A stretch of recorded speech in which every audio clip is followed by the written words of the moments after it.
Hello guys and welcome back to another episode. So today we're going to talk about Discipline Priest PvE guide. So in this guide you will learn how to play Discipline Priest in patch 8.1. So I will teach you about the stats, the Azeroth traits, the talents and the gameplay. So after you have watched this video you should be pretty comfortable of playing Discipline Priest in World of Warcraft patch 8.1. So let's just dive directly into it and let's see about the stats. So the first major stat for Discipline Priest is of course intellect. So now you probably say, why do you mention intellect? Well, the reason for why I mention intellect is because, for example, you can get enchant gems and trinkets.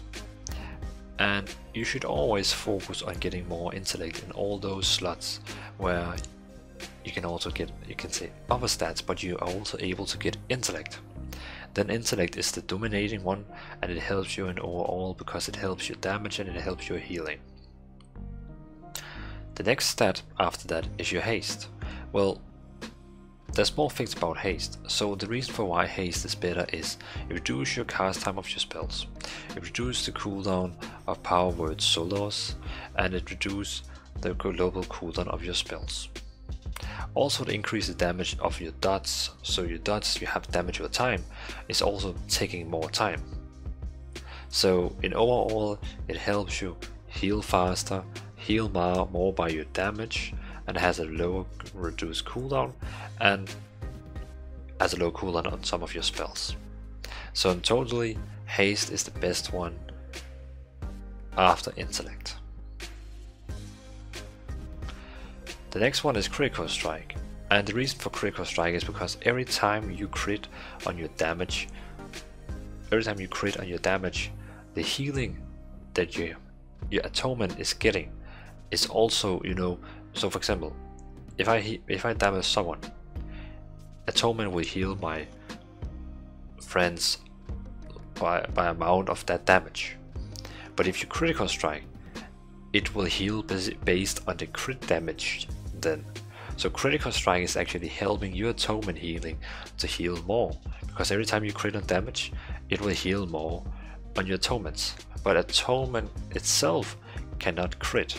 So critical strike is not helping your atonement spell itself, but it helps your damage to damage more on crits, and that damage will then transfer to healing to your atonements.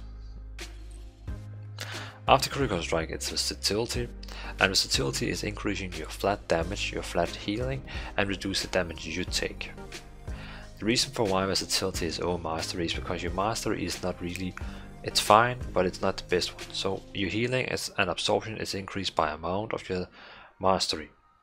So healing and absorption is fine that you get more from mastery, but the problem here is that you also want to deal more damage, and if you just stack up mastery, you don't get any more damaging.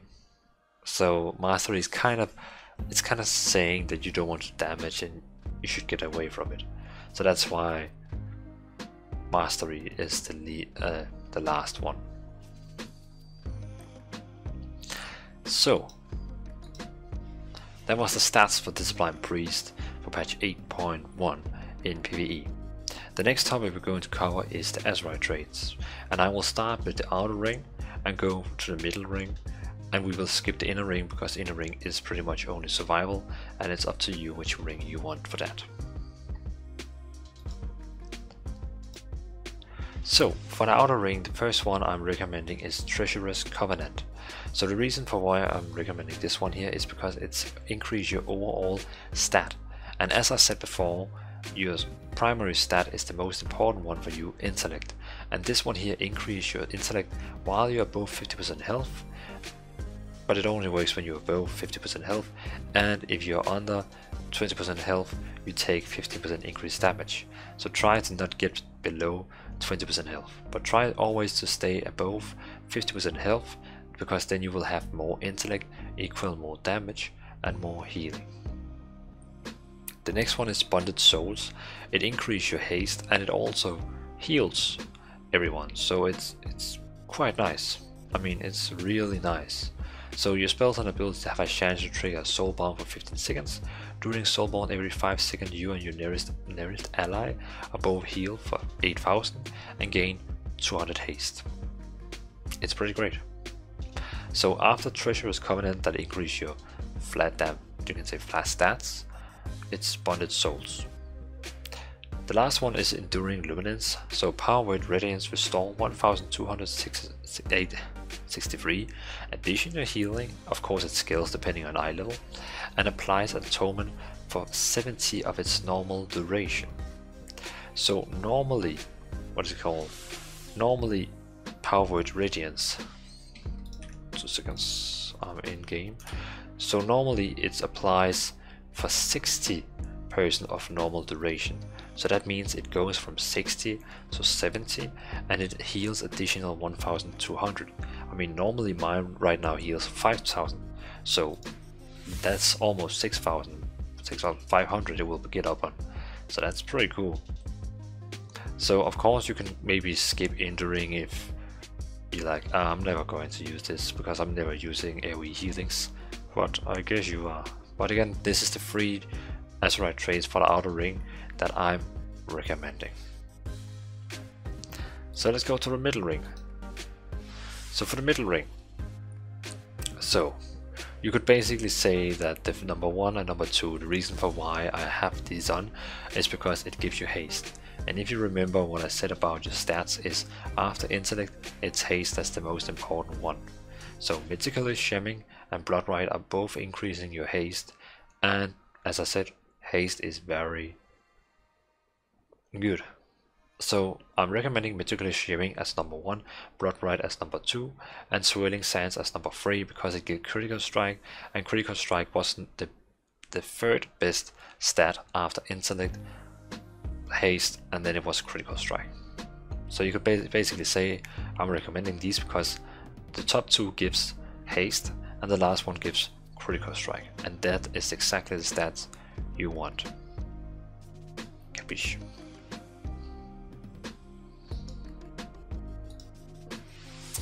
So that is the stats and the Azeroth trait. So the next point in this video is going to be about the talents. So let's switch over to the game screen so we can talk about the talents.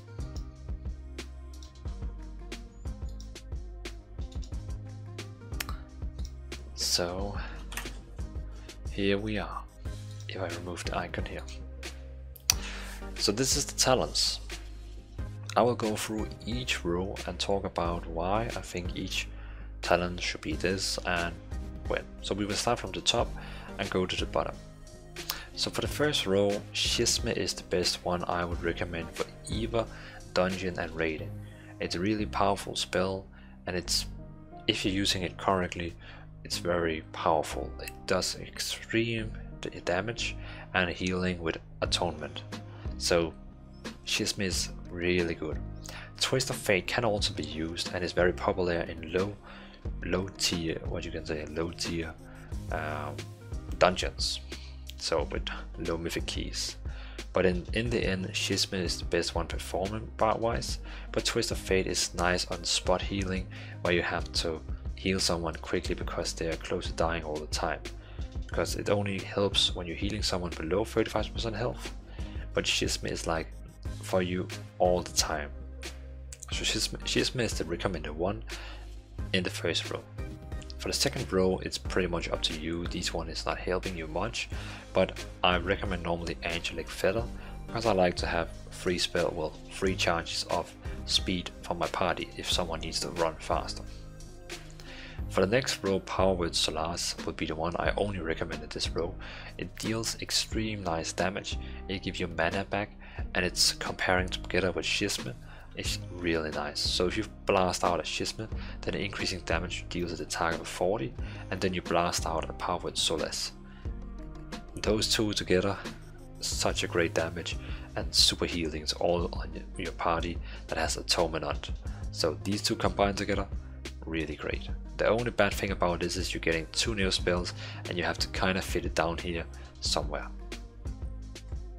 On the next row, it's pretty much for you. If you want to have a stronger mind control, if you want to have an AoE interruption you can use in dungeons, or if you want to have a lower cooldown on your fear. For the next row, I'm recommending Sense of the Many in no matter which scenario. Sense of the Many is really great, so your damage is increased by up to 12%, diminishing for each ally affected by Atonement. So that means for each ally you have, you can see right now it gives 12. If I use Atonement on myself, it's still, well, okay, in this case it's still 12 because its first scales on lower. But the more people who has Atonement in your party, it will begin to scale down and scale down and scale down. But again, this one here increases passively damage, and that means the more damage you deal, the more healing you also deal. For the next row, well, for spreaded groups where people are not staying together but most spreaded, Halo is probably the one that is recommended for best performance wise. If the group is standing together, Divine Star is the best one. So for example, if you're in a dungeon group and everyone is staying close together and will be able to be picked up by Divine Star by everyone, Divine Star will be the best one. But Halo is the best one if your party is like in a spreaders group. Beside that, with Halo as a spread group talent, Divine Star as a small, you can say compact group talent, Purge of the Wicked can actually also be quite nice. It's probably not the recommended one, but Purge of the Wicked is making your life easier. It replaces your Shadow Word Pain. It deals 10% more than Shadow Word Pain, so that means more healing. It also cleaves, so that means when you use Shadow Purge of the Wicked on someone, it spreads to, well, when you use, what is it called, what is the spell called? When you use Purge of the Wicked on a target, and you use, sorry, it was the spell I forgot, Penance. When you use Penance on the target, it spreads to additional targets, so that means it's easier for you to spread your dot on all the targets by using Penance on that target. So with Purge of the Wicked you deal more damage, and it also, you don't get another spell in your rotation, and it's easier to spread. But again, this is, I would say it's probably a nice to have talent and make your life easier.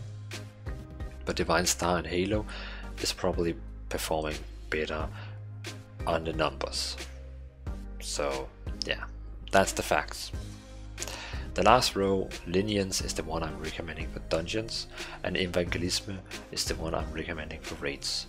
Evangelism is really nice in a raid where you can pop up, for example, you can use two times Radiance, powered Radiance, and then use Evangelism, and everyone in the raid that got the Atonement has it for longer time, and you can now spam damage and heal everyone.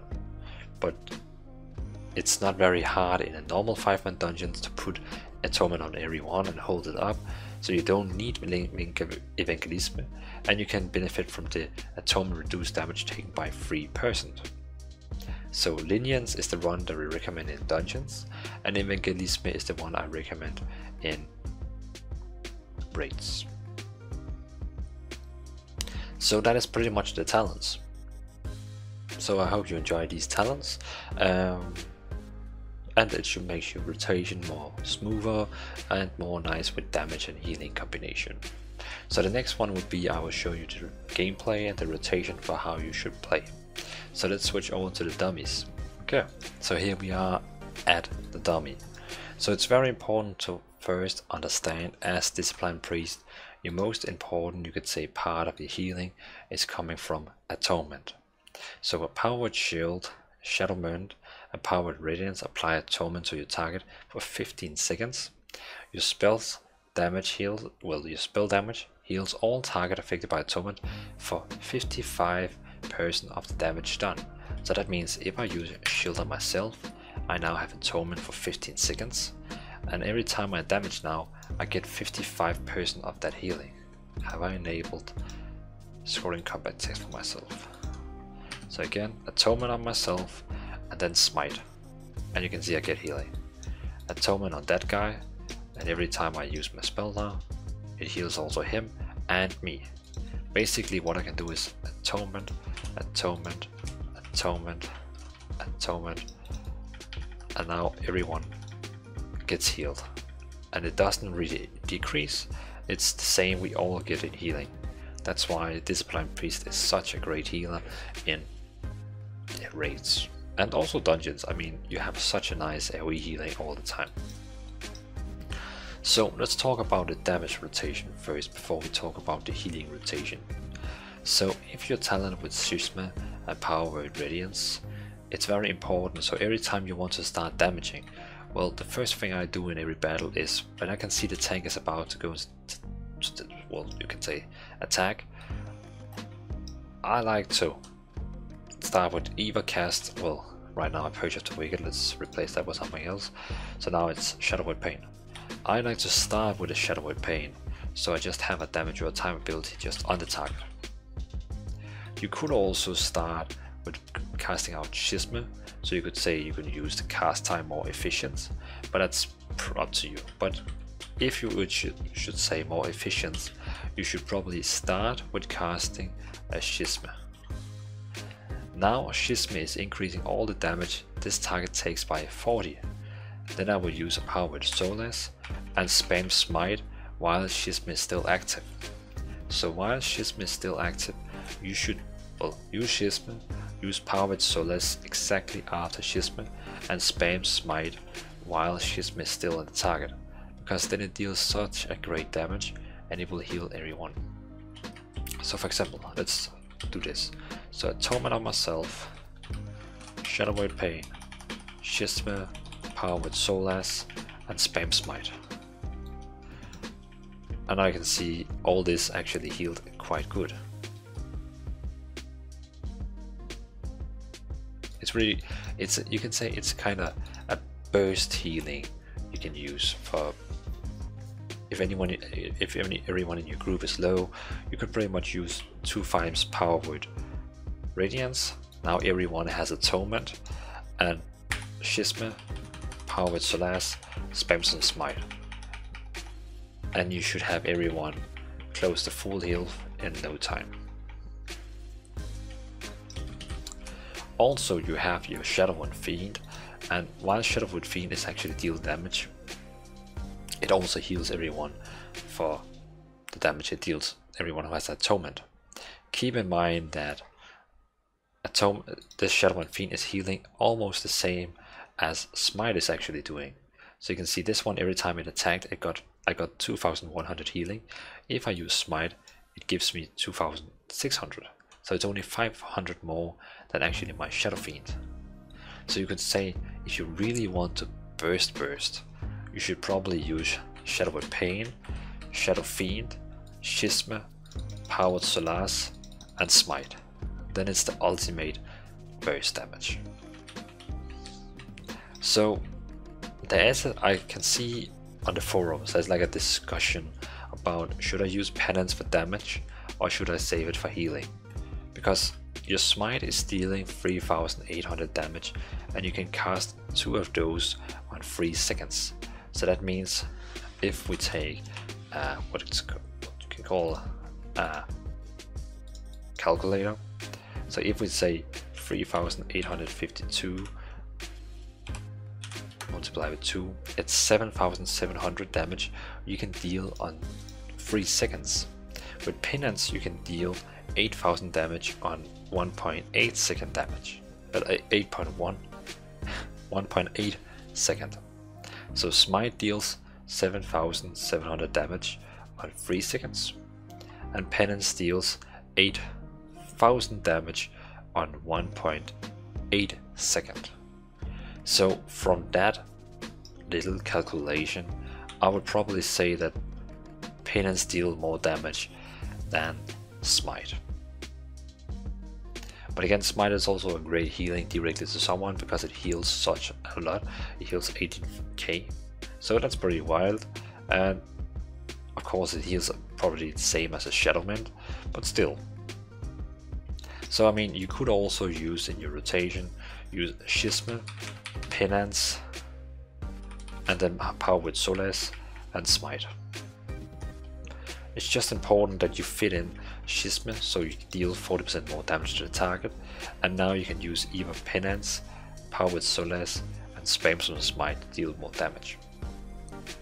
So again, this is your primary healing. Keep up atonement on your party members and deal the damage. Boom, boom, boom.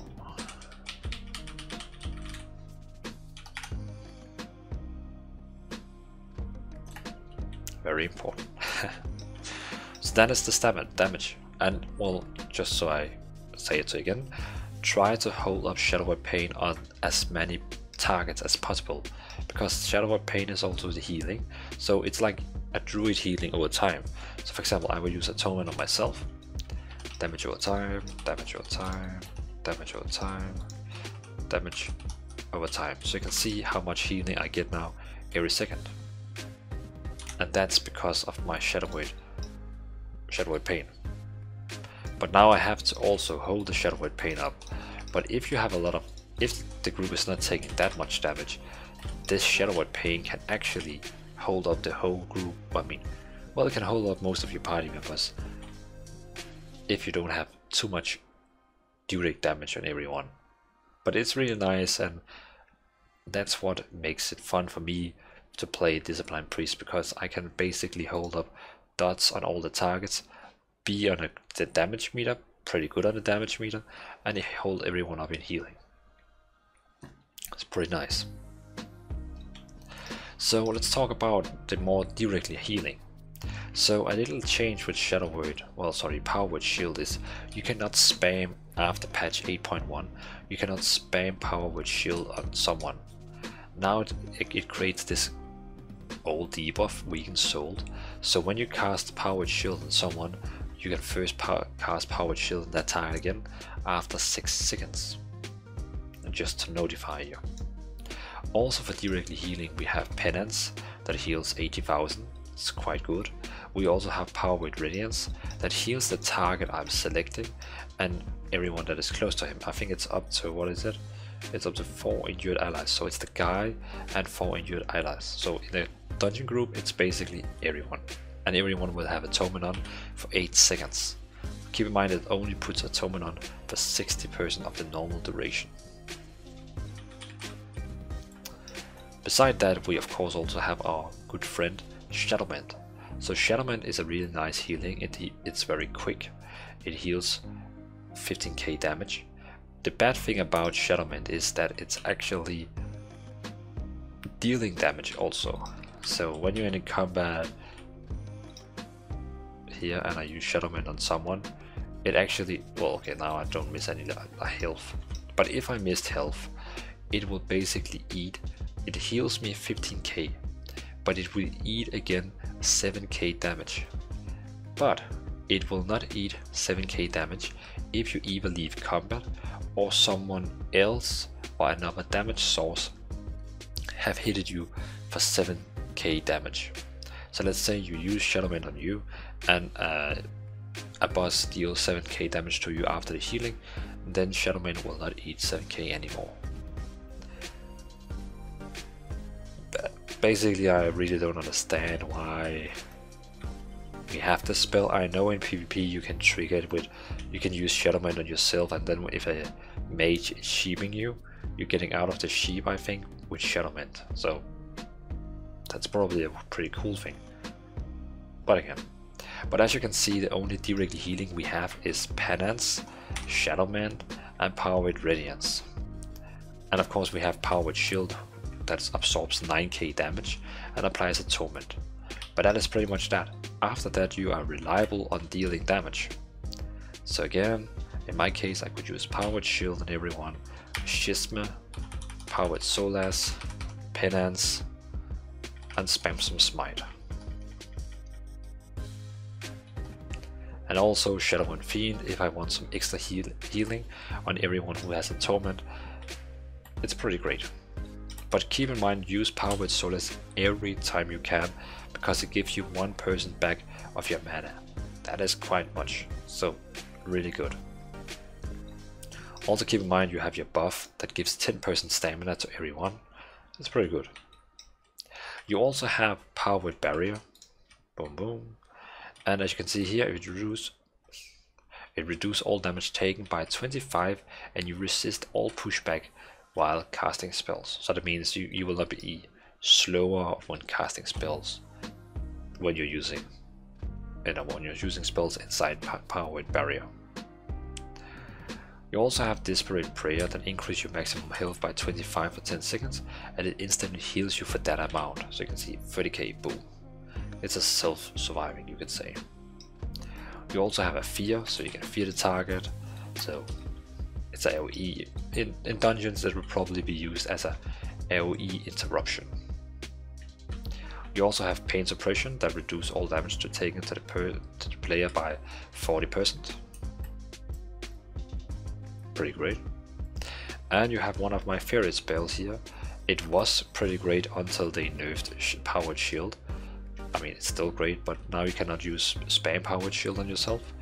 But Rapture is basically increasing the shield absorption by 200% on your target. So when it's gonna maybe cast on target with weakness soul. Okay, so they actually made a fix for it. That's fine. So I can use Rapture, and I can basically now spam shield on myself. So now it absorbs 20k, 20k, 20k, 20k, 20k. You could say it's like a saving someone, save that guy. You don't have to spam it like I did on myself, but you could basically say you could spam the spell on yourself or someone who is dying, or you can use it on a lot of people and not just the same guy. And I mean, in PvP, I normally use it for myself. If someone is really taking hard damage on me, I use Rapture and just spam shield at myself, and I mean, he will never get through. And then I have for like 10 seconds an unlimited shield. So it's pretty cool in a wall. So that is pretty much the explanation I can give about playing Discipline Priest. So I hope you enjoyed my little Discipline Priest guide. I mean, we have been going through the stats, Azeroth traits, talents, and the gameplay. I would say after watching this guide for you, you should be pretty good playing Discipline Priest. Of course, this is not a pro guide. I'm not teaching you how to join Mythic and be a pro raider. I'm just showing you the basic steps of playing Discipline Priest in World of Warcraft. So leave down a comment if you have any questions about this guide or anything you want to make a mark on. So leave down a comment, and well, thanks a lot for watching this video. Really appreciate all your support, and like the video if you like the guide. So again, thanks guys for watching. Have a great day.